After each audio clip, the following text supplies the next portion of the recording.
Recyclage et valorisation des résidus organiques. Tous les déchets organiques arrivent ici, sont valorisés en compost. La nature redevient nature. Nous allons parler de la filière compost, de la filière énergie ou encore de la filière bois. Bienvenue à Agriopal, rencontre avec François Dussagnier.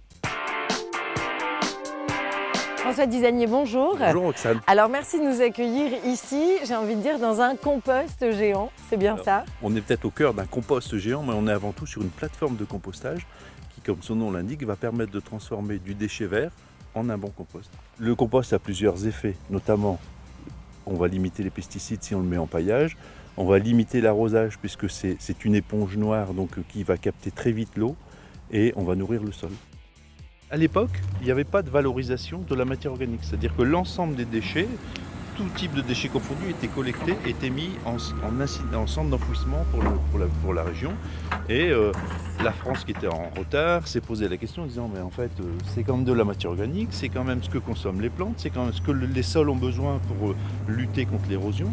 Pourquoi aller mettre ça dans un grand trou et ne pas s'en occuper? Donc on a mis en place, et Agriopal a été l'un des acteurs régionaux assez importants, cette filière de valorisation de la matière organique. Ce qui était dans la nature va servir à amender, à nourrir le sol et les plantes. On est complètement dans une économie circulaire. Complètement circulaire, tout à fait. Car la matière redevient matière. Alors Agriopal a dupliqué le modèle à partir cette fois de chutes de bois de menuiserie. Il les récolte, les comprime et les transforme en briques de bois de chauffage. Tous ces résidus organiques alimentent des nouvelles filières énergétiques, bois ou bientôt biogaz. En effet, on voit ce compost, cette matière organique qui fume, source de chaleur et source d'énergie. Oui, le compostage, c'était la première étape. Et dans le compostage, comme on est dehors, on ne peut pas récupérer l'énergie parce que ça monte à 70 ou 80 degrés, mais on ne peut pas récupérer.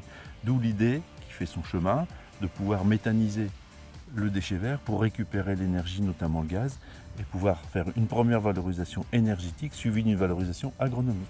On est complètement troisième révolution industrielle. On est complètement troisième révolution industrielle. La TRI, il faut qu'elle fasse prendre conscience aux gens que, en voulant apporter une solution durable à un territoire, on va créer de l'activité économique, on va créer des emplois, on va produire localement de l'énergie, du gaz, du fioul, tout ce qu'on veut, et on va préparer surtout les générations futures à un mode de consommation qui est plus raisonnable, je dirais. Et le retour de la nature à la nature. Merci beaucoup François. Merci Roxane.